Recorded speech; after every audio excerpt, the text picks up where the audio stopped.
এনসিপিও আপনাদেরকে target killing করতেছে, জামায়াতও আপনাদের টার্গেট কিলিং করতেছে।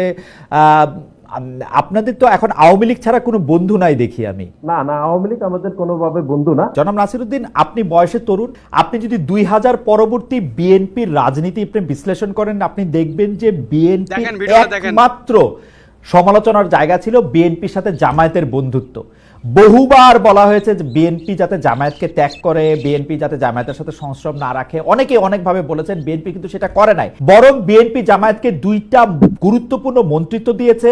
বিএনপি জামায়াতকে বাংলাদেশে মেইন স্ট্রিমটা করেছে এবং বিএনপি জামায়াতকে আসলে মাঠে ব্যবহার করতে চেয়েছে। পরে যখন জামায়াত কিন্তু বিএনপির সাথে সম্পর্ক ছিন্ন করতে চেয়েছে একাধিকবার, বিএনপি সেটা করতে দেয় নাই।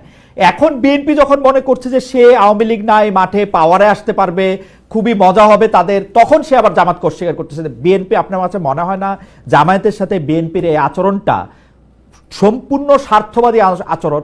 না দেখুন, আমি সেরকম ভাবছি না। আপনি যেটুকু বলছেন যে বিএনপি অতীতে জামাত ইসলাম বিএনপির সাথে সম্পর্ক সেট করতে চেয়েছে, এরকম তথ্য আসলে আমার জানা নেই। মানবজমিন পত্রিকায় রিপোর্ট হয়েছে, মানবজমিন পত্রিকায় রিপোর্ট হয়েছে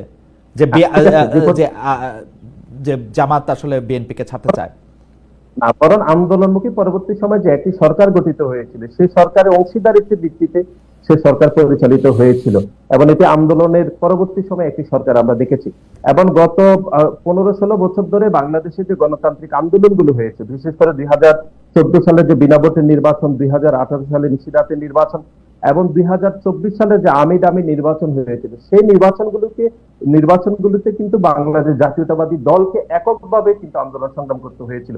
খুব বেশি কিন্তু জামায়াতে ইসলামকে আন্দোলনে অর্থাৎ বিএনপিকে সহযোগিতা করেছে এরকম কিন্তু খুব বেশি মাঠে দেখা যায়নি। এখন